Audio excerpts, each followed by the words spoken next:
What is the status of your baby, your pregnancy, your... Well, our family exists. We're just beginning it. And we got many kids to have. Long way to go. And that's all the artist and his wife choose to say at this time. Oprah thought she had found the crack in his armor, a fragile newborn with serious health struggles, the kind of tragic headline she could twist into primetime gold. But Prince? He had been bracing for vultures like this his entire career. What she didn't realize was that his baby boy was fighting for his life, and there was no way he would ever let her package that heartbreak into TV ratings. His silence became louder than any words, and it revealed just how dangerous Oprah's influence in the media really was. By the mid-90s, Oprah Winfrey wasn't just a talk show host. She was the queen of public takedowns, dressed up as compassion. She had already shown the world how far she'd go back in 1993 when she stormed into Michael Jackson's Neverland Ranch for that infamous special. Over 90 million people tuned in expecting a tribute to the King of Pop's genius, but instead they got a cross-examination on live TV. So please, people, stop believing these horrifying stories. Then let's go to the thing that is most discussed about you, I think, is the fact that the color of your skin is obviously different than it was when you were younger. Yes. And so I think it has caused a great deal of speculation and controversy as to what you have done or are doing. Are you bleaching your skin? And is your skin lighter because you don't like being black? Oprah didn't hold back. She grilled him about his changing looks, boxed him in with loaded questions about kids, and turned what should have been a celebration of artistry into a televised interrogation chamber. Michael had trusted her. He let her step inside his sanctuary, opened up his soul, and tried to bear his truth to a world already itching to label him guilty of something sinister. But what did America see? Not a misunderstood genius, not a man pouring out his pain. They saw a broken figure trapped under Oprah's perfectly engineered questions. Questions designed to corner him and paint him as suspicious no matter what he said. Prince had watched that ambush like a warning shot. He saw how Oprah's team chopped and twisted Michael's words, slicing his honesty into clips that could be spun into weapons. Every soft moment, every flicker of vulnerability got flipped into ammunition for the court of public opinion. I just want to get this straight. Yeah. You are not taking anything to change the color of your skin. Oh God, no. You did not purposely. We're trying to control it, and using makeup evens it out because it makes blotches on the skin, and I have to even out my skin. But you know what's funny? Why is that so important? You know, that's not important to me. I'm a great fan of art. I love Michelangelo. If I had a chance to talk to him or read about him, I would want to know about what inspired him to become who he is, the anatomy of his craftsmanship, not about who he went out with last night or why he decided to sit out in the sun so long. What's wrong with, I mean, that's what's important to me. And when Michael called him afterward, voice heavy with betrayal and heartbreak, Prince swore an oath to himself, never again. Never let them in. Never give them the power to rewrite my truth. And now, it was Prince's turn under the spotlight. Oprah had him lined up in her sights, but this wasn't just about some symbol or a name change. No, this was war over control, over image, over raw power. By making his very name unpronounceable, Prince flipped the entire media game on its head. He created a metaphor so sharp it cut through the industry itself. You can't own what you can't even speak. That symbol wasn't just some quirky stunt, it was his rebellion carved into ink, a declaration that his identity was beyond corporate hands, beyond stage interviews, beyond the cold machinery of fame. Oprah's team had worked for months just to lock down this sit-down. Prince almost never touched television, and on the rare occasion he did, he set the rules like a general before battle. He chose the location, the questions, the framing. Every detail had to be stamped with his control. And the arena for this showdown? Paisley Park, his massive 65,000 square foot compound in the suburbs of Minneapolis. More than a home, more than a studio, it was his fortress, a citadel designed to keep outsiders at bay while he crafted magic in private. When the cameras finally lit up, the tension was undeniable. Oprah was used to guests desperate for her approval, Stars willing to trade their privacy just for her spotlight. But now she sat across from a man who had spent his entire career refusing everything she stood for, the packaging of pain for public entertainment. Prince knew the hunger of the media beast, always demanding more, never satisfied, and he had mastered the art of feeding it just enough to keep it from tearing him apart. The stage was set like a duel in slow motion, two tight encircling each other, both masters at their craft. Oprah, armed with her old playbook of piercing questions, the same formula that had broken celebrity after celebrity for more than a decade. And Prince, cloaked in mystery, ready to fight fire with silence and symbolism that no edit could twist. She came in with her usual formula: poke at the weirdness, peel back the layers of controversy, and squeeze out an explanation until the star broke down on camera. And with Prince, she thought she had the ultimate prey, a man who had spent years building a persona so mysterious, so eccentric, that all it would take was the right push to make the mask slip. A lot of people think the artist formerly known as Prince is flat out weird, she announced, practically salivating for the defensive meltdown that would hand her the perfect viral moment. But Prince wasn't playing her game. He flipped the board entirely. First, he coolly reminded her that weird is just perspective, nothing more than a label people throw around when they don't understand brilliance. Then, when Oprah tried to jab at him about Minneapolis, expecting a crack in his armor, he hit her with a line that left the room frozen. "It's so cold. It keeps the bad people out." That one sentence sliced through the air like a dagger wrapped in velvet. The implication was brutal. Maybe the issue wasn't Prince living in icy Minneapolis. Maybe the real problem was the rest of the world full of bad people who couldn't handle the cold. In one slick move, he shaded everyone outside his fortress while still making it sound like a playful joke. Oprah tried to pivot, searching for a softer spot, aiming for that emotional pressure point that had cracked so many stars before. But Prince wasn't breaking. He was turning every question into a mirror, forcing her tactics to fold in on themselves. She switched gears, aiming straight for shock value. Oprah pulled out the titles like ammunition: Horny Toad, Jack You Off, Do Me Baby, ready to force Prince into a corner. Either he'd defend the lyrics and look reckless, or he'd backtrack and look ashamed. It was supposed to be a trap, but Prince, he dismantled it in seconds. Songs, that was all it took. Then he put it into perspective. Out of 1,000 songs, only a handful were sexual. That wasn't scandal, that was straight up math. Instead of bowing his head in regret, he reframed it as just one small part of a massive creative universe. Suddenly, those provocative tracks looked less like confessions and more like brushstrokes in a lifelong masterpiece. Oprah, who came in ready to pounce, found herself nodding along, disarmed by the elegance of his logic instead of digging in deeper. But she still had one last bullet. Her signature question, the one that cracked open the most guarded celebrities and even presidents. What do you most want people to know about you? She leaned forward, her voice sharp with that legendary intensity, expecting a vulnerable revelation, a headline-worthy confession.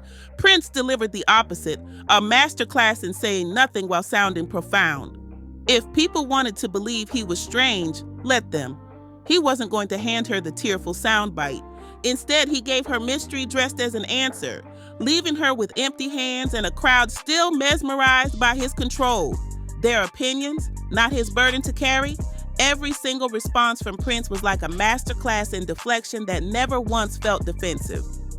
When Oprah tried to corner him about his creative process, clearly fishing for some psychological crack in his armor, Prince didn't sit there explaining himself. He stood up, glided to his piano, and let his fingers do the talking. Suddenly, the interview wasn't hers anymore. It was his stage, his performance, his world. She wanted explanations. He gave her melodies. She wanted psychology. He gave her symphonies. And just like that, the game revealed itself.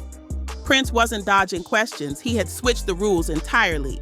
While Oprah clawed at his inner world, trying to mine vulnerability, he was dazzling her with artistry that couldn't be dissected or spun. It was brilliant misdirection. He delivered a show right in front of her, but denied her the narrative she came for. And he did it so flawlessly that Oprah couldn't even call him out on it, because the moment she tried, she'd look like the one disrespecting the art. The real turning point came when Oprah realized her angles weren't working. She shifted gears, dropping the creative questions and pressing into his most private, painful reality. That's when the tension spiked. The stage was no longer about music or mystery, but about wounds she thought she could expose. Rumors were flying. Prince and Mate's newborn son was said to have been born with life-threatening complications. For any other celebrity, this would have been the golden ticket for great television. A heartbreaking reveal, a tearful confession, the kind of raw moment Oprah loved to package into ratings gold. But for Prince, this was a hard line in the sand. What came next exposed the deep, unshakable divide between these two media giants. To Oprah, tragedy was content. Pain was something to unpack, contextualize, and transform into a connection with millions of viewers. But to Prince, this was sacred ground. His child's suffering wasn't material for headlines, it wasn't a talking point. It was untouchable, something to shield from the very machinery Oprah stood for. And in that moment, Prince wasn't just rejecting her question, he was delivering a direct challenge to the entire gossip empire. He was essentially telling America's most powerful interviewer that her questions, her platform, and her audience's curiosity didn't matter when it came to what was truly important. But Oprah wasn't built for rejection. Her entire empire thrived on moments where stars cracked open and spilled themselves raw. She had made Michael Jackson cry on camera. She had turned Tom Cruise's love life into meme-worthy chaos when he jumped on her couch. She had persuaded countless celebrities that her studio was a safe space for confessions they'd never make anywhere else. And now here was Prince, calm, untouchable, and shutting the door in her face, daring to say no to the formula that had made her untouchable for over a decade. Prince wasn't buying into it at all. Every follow-up Oprah fired about the baby hit the same wall, a calm, gentle, but immovable refusal.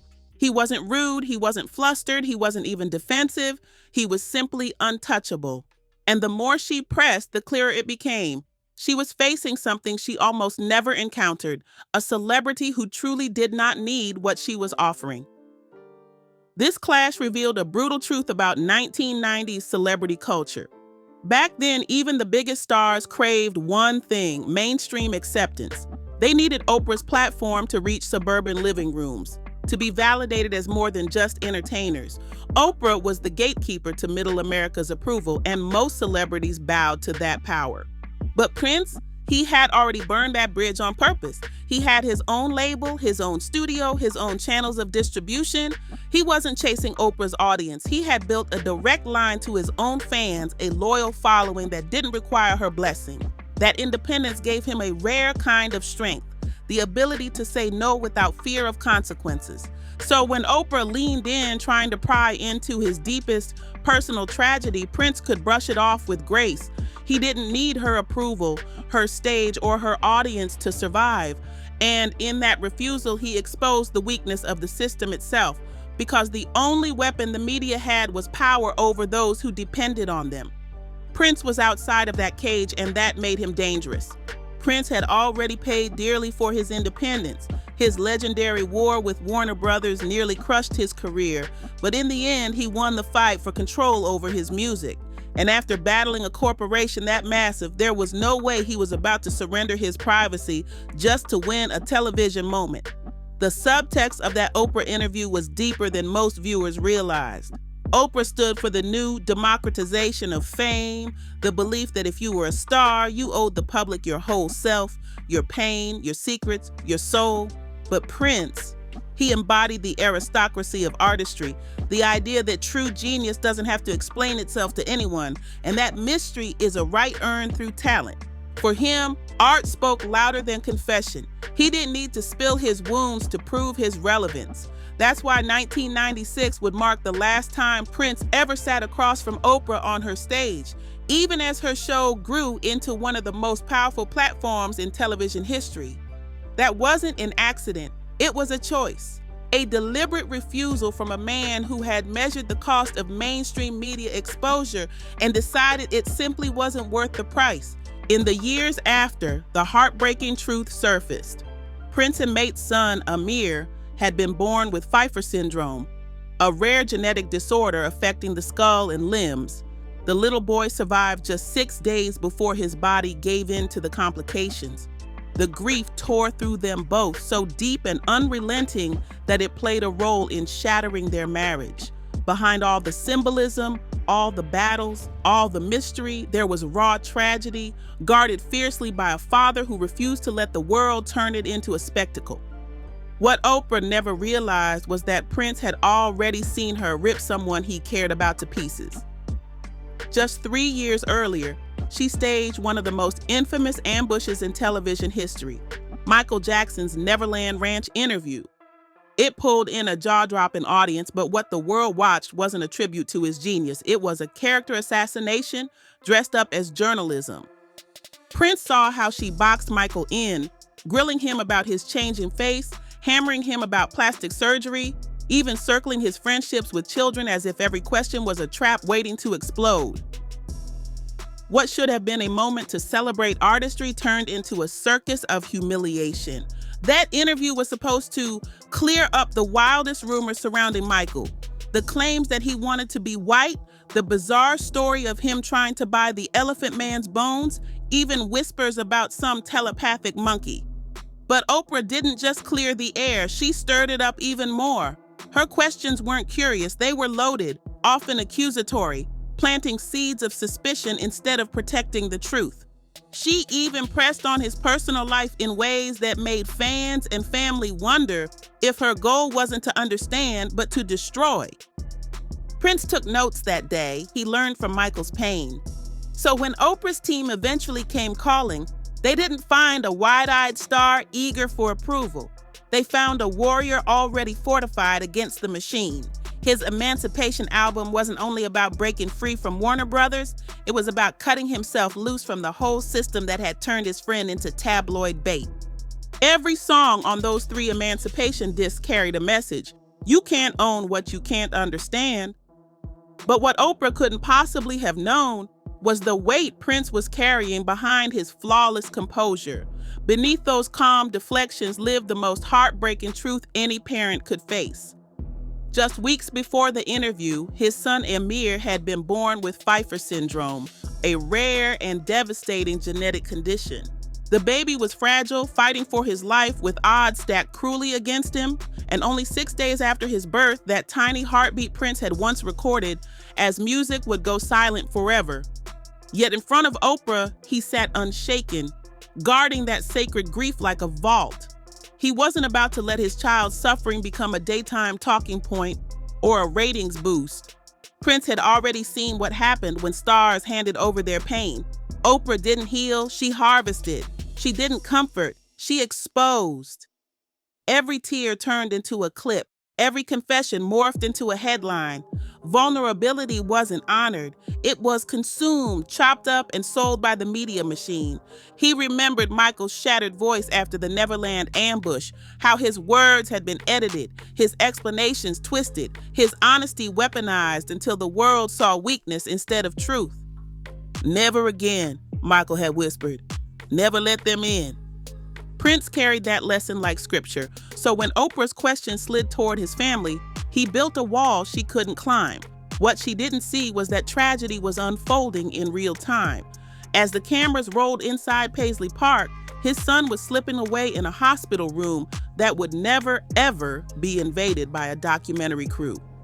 Prince was living a nightmare, and protecting it from becoming her story was the greatest act of strength he could show. The grief that would one day tear apart his marriage to Mayte was, in that moment, being locked away, shielded from the very woman who had built her empire by turning other people's pain into primetime spectacle. But the story didn't end when the cameras stopped rolling at Paisley Park. In truth, Prince's 1996 masterclass in media resistance became a playbook that would shadow Oprah's career for decades.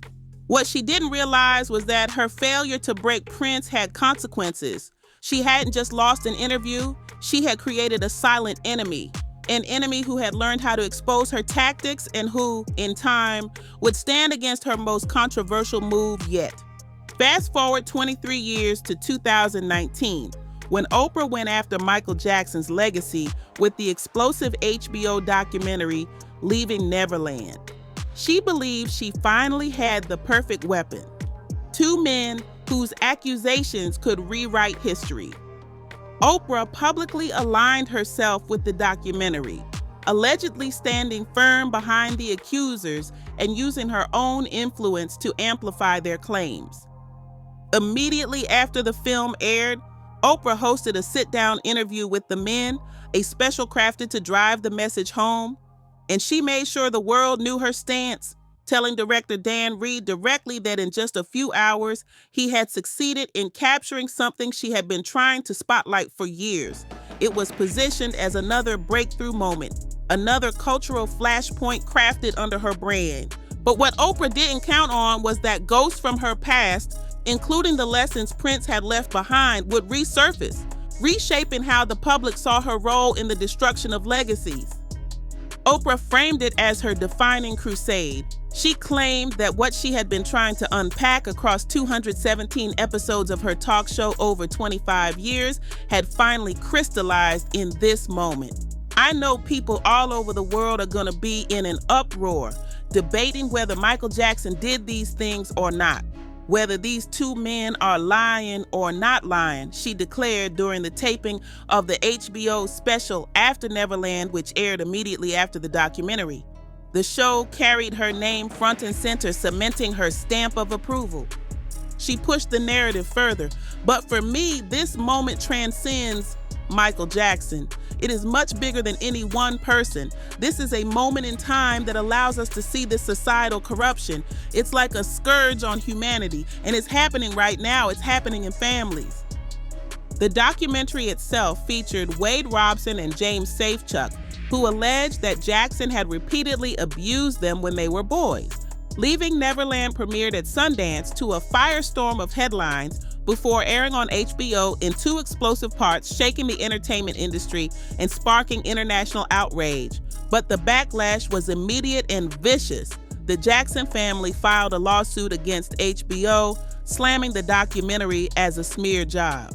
Meanwhile, Michael's nephew Taj Jackson and his niece Brandy Jackson went public with their defense, calling their uncle innocent and branding the film nothing more than one-sided propaganda. The family argued the documentary wasn't about truth. It was about profit, character assassination, and recycling old rumors into fresh poison for a new generation. And in the background of it all, Prince's earlier defiance echoed louder than ever. He had warned through silence, through resistance, what happens when artists hand their pain to the machine. Now, decades later, Oprah was reliving the same battle, only this time the public wasn't so willing to accept her word as gospel. Brandy Jackson didn't hold back when it came to Oprah's role in the After Neverland special. She called the interview a real disappointing situation as far as journalism is concerned, and her cousin Taj doubled down, saying Oprah had completely let the family down. Taj recalled how he had personally seen her request interviews with Michael's mother and even his children, back when she portrayed Michael as misunderstood after his death.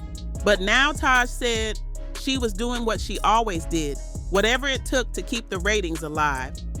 Meanwhile, the accusers, Wade Robson and James Safechuck, stood by their allegations, claiming Michael had mistreated them for years while they were still children and frequent guests at Neverland Ranch. The documentary framed their stories as revelations, but Brandy Jackson came forward with a bombshell of her own. She revealed that she had dated Wade Robson for 7 years, including during the time he alleged Michael was abusing him. That detail alone made her question the credibility of his entire timeline. Brandy insisted she knew Wade too well to believe his story, and in her eyes, he wasn't a victim, he was a hustler. He's always been a bit of an opportunist, she said, accusing Robson of positioning himself wherever he could to gain financially. To her, his decision to go public wasn't about healing, it was about profit. The accusations, the denials, the contradictions, it all turned the so-called truth of leaving Neverland into a battlefield of clashing narratives. And hovering over it all was the shadow of Prince's old lesson, the danger of letting pain become performance, of letting media turn tragedy into spectacle. Oprah had doubled down on that formula, but for many watching, the cracks in her empire were finally starting to show. Taj Jackson revealed a detail that left fans furious. He was the one who got Wade Robson and his entire family into Michael's memorial service after they personally requested to be there. "It makes me more angry than anything," Taj admitted. "These guys are pulling one on the public and they're getting over." He insisted the real motivation was simple: money. According to Taj, Robson and James Safechuck had already filed lawsuits against Michael's estate for hundreds of millions of dollars, only to be denied again and again. Now, with their appeal looming, Taj argued they had every reason to push their narrative harder, hoping public sympathy would strengthen their case in court. He also revealed that he was actively working with others on a counter-documentary to expose what he believed were false claims against his uncle. Meanwhile, fans turned their anger toward Oprah herself. Social media erupted with accusations that she had exploited Michael Jackson while shielding other powerful figures like Harvey Weinstein, who was later exposed and convicted of horrific crimes. To many, it looked like selective outrage. Why destroy Michael's legacy while staying silent about men in her own inner circle? The hypocrisy, fans argued, was impossible to ignore. And yet, through all the chaos, Prince's lesson echoed like prophecy. Back in 1996, he had cracked a sly joke about Minneapolis. "It's so cold, it keeps the bad people out." But beneath the humor was a truth he lived by. Distance from the entertainment machine was the only true protection. While others were devoured by the system, Prince stayed untouchable, wrapped in mystery, refusing to let the media define his pain. That distance wasn't weakness, it was survival. Michael had tried to build that same shield of distance with Neverland, creating a world where he could feel safe, but he made the fatal mistake of letting Oprah inside. Prince never gave her that chance, and by the time Leaving Neverland hit the airwaves, Michael's family had clearly taken notes from Prince's playbook. Instead of emotional outbursts or desperate defenses, the Jacksons fought differently. They pulled back the curtain on Wade Robson and James Safechuck's true motivations: money. Both men had lawsuits pending against Michael's estate for hundreds of millions of dollars. And with their appeals on the line, their stories suddenly gained perfect timing. The family also spotlighted the holes in the timeline, contradictions that made the allegations crumble under scrutiny. They didn't waste energy on outrage. They let the facts talk while keeping their dignity intact. And then came the knockout punch. Brandy Jackson, Michael's niece, who had dated Wade Robson for 7 years, stepped forward with a revelation that shook the entire narrative. He has always been a bit of an opportunist. He knows how to position himself into different situations that will financially benefit him. She said she knew him too well, watched him up close during the exact years he now claimed he was suffering, and in her eyes, the story simply didn't add up. The parallels to Prince's legendary 1996 showdown were impossible to miss. Just as Prince had shielded his son's tragedy from being harvested for daytime TV, the Jackson family refused to let their grief be turned into Oprah's spectacle. They weren't just defending Michael, they were exposing the machine. The Jackson family now stood as guardians of Michael's legacy, shielding it from Oprah's final attempt at exploitation. They had cracked the code. The only way to beat her tactics was to stop playing the game altogether. The irony couldn't have been sharper. Back in 1996, Prince had shown the world that Oprah could be defeated, not with anger, not with tears, but with silence, with boundaries, with refusal. And in 2019, the Jacksons pulled from the same script to expose her for what she had always been, an opportunistic ratings chaser. For decades, Oprah built her empire on the backs of vulnerable celebrities, forcing confessions, harvesting pain, turning private wounds into cultural events. But now, she finally met her match, not in a living legend who could still fight back, but in the family of a dead genius who refused to let her rewrite history from the grave. Prince's quiet deflections in that Minneapolis studio weren't just clever, they were prophetic. They planted seeds that would grow into Oprah's biggest public relations disaster. He had already proven that mystery was more powerful than confession, that boundaries had more strength than vulnerability, and that true artistry could outlive any smear, so long as the artist never surrendered their humanity to the machine. That night in 1996, when Oprah sat across from Prince and couldn't break him, a blueprint was written. Years later, the Jacksons would follow it to perfection. The lesson was undeniable. The only real way to defeat the most powerful interviewer in America was with the courage to say no and to mean it.